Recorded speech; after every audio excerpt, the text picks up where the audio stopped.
සෝබිත ගොල්ල අපේ අම්මලා තාත්තලා අපේ සෝබිත නායක හඳුරන්නේ ආදරේ. ඉතින් උන්වහන්සේ මේ අවස්ථාවේදී අපි নমස්කාර පෙරටුව ආරාධනා කරනවා අපේ සෝබිත නායක හඳුරන් වහන්සේට උන්වහන්සේගේ අනුශාසනාව කරන්න කියලා.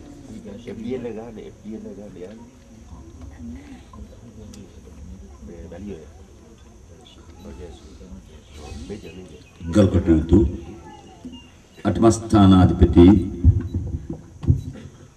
නායක ස්වාමීන්ද්‍රයන් වහන්සේ ප්‍රධාන මහා සංඝරත්නයන් අවසරයි ආණ්ඩුකාරතුමන් ප්‍රධාන පින්වත්නි කැබිනට් ගොල්ලෑවේ මේ මහා ඛේද වාචකයට භාජන වෙලා දිවි රැකගත් පින්වතුනි අද අපි මිරිසවැටි රාජමහා විහාරස්ථානයේ මළුවට රැස් වෙලා මේ සිදු කරන්නේ මහා ජාතික මෙහෙවරක්. ප්‍රංශේ ජාත්‍යන්තර බෞද්ධ මධ්‍යස්ථානාධිපති අපේ ආචාර්ය පරබෑහැර චන්ද්‍රරතන නායක හාමුදුරුවෝ ප්‍රංශේ වැඩ හිටියත් උන්වහන්සේ සෑම මොහොතකම හිතින් ලංකාවේ වැඩ ඉන්න හාමුදුරුවෝ චන්ද්‍රරතන නායක හාමුදුරුවෝ රටට ආදරෙයි අපිට ආදරෙයි ලංකාවට ආදරෙයි දීර්ඝ කාලයක් තිස්සේ අපේ රටට අධ්‍යාපන ශිෂ්‍යත්ව දාස් ගණනක් ලබා දෙනවා. නොඑක් ආකාරයෙන් ලොතරැයි ඇදලා නොඑක් දේවල් කරලා කොහොම හරි මිනිස්සුන්ගෙන් සල්ලි එකතු කරලා අපේ රටේ දරුවන්ට ශිෂ්‍යත්ව දාස් ගණනක් ලබා දෙනවා. ඈත ගම්මානවල දුප්පත් ගම්මානවල උන්වහන්සේ නිසා විශ්වවිද්‍යාලයට ගිය වෛද්‍ය විද්‍යාලයට ගිය අපේ දූපුතුන් රාශියක් ඉන්නවා. ඒ වගේම නායක හාමුදුරු යටියන අධ්‍යාපන සංස්කෘතික මධ්‍යස්ථානයක් ආරම්භ කළා. එතන ලංකාවේ දිලිඳු පවුල් වල තරුණ තරුණියෝ නේවාසික නවත්තගෙන කන්නක් දීලා අදින්නක් දීලා නොමිලේ පරිගණක අධ්‍යාපනය පුහුණු කරනවා මාස ගණනාවක්. ඒ වගේම තව පැත්තක ලංකාවේ නොදියුණු ඈත ගම්මානවල අපේ දරුවෝ විශාල පිරිසක් නවත්තගෙන නොමිලේ ඉංග්‍රීසි අධ්‍යාපනය ලබා දෙනවා. නායක හාමුදුරුවන්ට පන්සලේදී මොනවා හරි ලැබෙනවා නම් සබන් කෑල්ලක් හරි මම දැකලා තියෙනවා නායක හාමුදුරුවෝ කොහොම කාඩ්බෝඩ් පෙට්ටිවල දාලා කොහොම ඇඳයට පුරවගෙන ඉන්නවා. ඒ හැමදේම එකතු කරනවා. හැමදේම එකතු කරන්නේ ලංකාවට ගේන්න.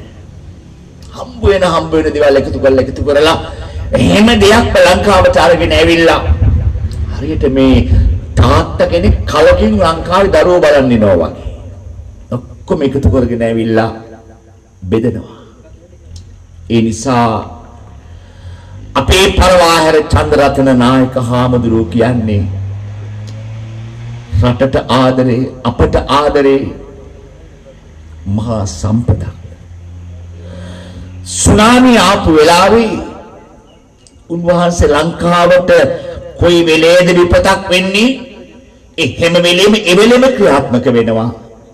සුනාමිය ආපු වෙලාවේ අපේ නායක හාමුදුරුවෝ ආධාර එකතු කළා කන්ටේනර් ගණනාවකට රෙදි කන බොන දේවල් මේවා සියල්ල එකතු කරගෙන ලංකාවට ඇවිල්ලා අර සුනාමියෙන් විපතටපත් වෙච්ච අයට බෙදා දුන්නා.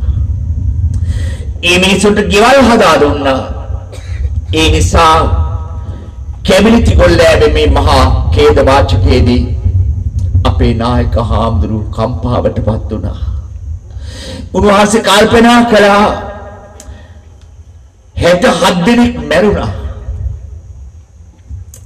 ඒ මැරිච්ච පවුල් වල මේ ඉන්න සෑම දෙනාම එක පවුලක 20 දෙනෙක්ම මැරුණා.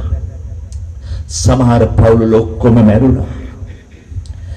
සමහර පවුල් වල බිරිඳ ඉතුරු වුණා ස්වාමියා මලා, ස්වාමියා ඉතුරු වුණා බිරිඳ මලා, දරුවෝ ඉතුරු වුණා අම්මා තාත්තා මලා. මේ මහා ඛේද වාචකය හදවතක් ඇති හැම මිනිස්යාගේම හදවත කම්පා කළා. අදත් මෙතන ඉන්නවද මන් දන්නේ ඒ තාත්තා තරුණෙක් දැක්කද පින්නතුනේ අර පොඩි පුතාගේ මලමිනිය බදාගෙන අඬන හැටි. මට මතක් වුණේ පටාචාරා කතාව. අර මලමිනිය බදාගෙන අඬනවා. ජනාධිපතිතුමා ආපු වෙලාවේ අඬා බැටිලා කියනවා මගේ පුතා මැරිලා නැහැ කියලා. ඒ වගේ මේ සියලු දෙනාම මහා දුකටපත් වෙච්ච මිනිස්සු. කැබිලිති ගොල්ලෑව මලගෙදරක් බවට පත් වුණා එදා. එක බලේ එක ගොඩේ මුළු ගමෙන් භාගයක් වලලා දැම්මා. ඒ ඇයිට කර කියා ගන්න දෙයක් නෑ. ඔළුව හැරිච්ච තේ දුවා. කඳවුරු වලට ගියා. ඒ මරණ බය පේනවා, බෝම්බ පුපුරිච්ච හැටි පේනවා, මල කඳන් පේනවා. දැන් මේ වෙලාවේ දැන් 3 මාසයකට කිට්ටු වෙන මාස එකමාරක් විතර ගත වුණා. එහෙම විසිරීලා ගිය කඳවුරු වල හිටිය මේ පවුල් නැවත වරක් කැබිලිති ගොල්ලෑවට යන්න ඕන. ගමට යන්න ඕන. ඒ දැන් කොහොමද ගමට යන්නේ? කුඹුරු පාළු වෙලා හේනකට යන්න බෑ. ඒ ඔක්කොම කොටි කොයි වෙලාවක ගහනවාද අපි දන්නේ නැහැ. ඒ නිසා හේනක් කොටා ගන්න බෑ, කුඹුරක් වපුර ගන්න බෑ. ගෙවල් පාළු වෙලා සියල්ලම නැති වෙලා දැන් නැවත ගමට යන්න සූදානම්. ගමට යනවා. මෙන්න මේ වෙලාව තමයි අපි පිහිටුන වෙන වෙලාව. අපේ චන්ද්‍රරතන නායක හාමුදුරුවෝ කල්පනා කළා මේ වෙලාවේ මම පිහිට වෙන්න ඕන. මේ සෑම දිනාටම හැම පවුලකටම බයිසිකලයක්. පින්වතුනි එදා කැබිලිති ගොල්ලෑවේ බෝම්බේ පුපුරක් දවසේ ඒ බස් එකේ යන්න පුළුවන් 60ක් 70ක් විතර. ඒ බස් එකේ නිමතේ බස් එකේ ගියා 200ක් විතර සෙනග. එක බස් එකක. මොකද දවසකට වාරයක් දෙකක් බස් එක යන්නේ. ළමයි විභාගයට යන්න ඕන, වෛද්‍ය සායන වලට යන්න ඕන, වවුනියාවට යන්න ඕන. මේ නිසා නේද පොරකාගෙන 200ක් විතර අර බස් එකට නැග්ගේ. චන්ද්‍රරත්න නායක හාමුදුරුවනේ අද නායක හාමුදුරුවෝ කැබිලිති ගොල්ලෑවට දෙන්නේ බයිසිකලයක් මේ බෙන්ස් කාර් එකක්. ඔය දෙන බයිසිකලය මේ අයට හරක්තරම් වටිනවා. හරි වටිනවා. ඒ මොකද මේ පාසල් ළමයි ඉල්ලන්නේ බයිසිකලයක්. මේ තාත්තලා ඉල්ලන්නේ බයිසිකලයක්. ඔකෙන් 60ක්ම 15 20 පදිනවා. ඒ නිසා චන්ද්‍රරත්න හාමුදුරුවෝ කල්පනා කළා හරි මේ මිනිස්සුන්ට බයිසිකලයක් දෙන්න ඕන. ඒක හරි ප්‍රයෝජනයි ගෙවල් වලට. ඒ වගේම බයිසිකලයක් විතරක් නෙවෙයි.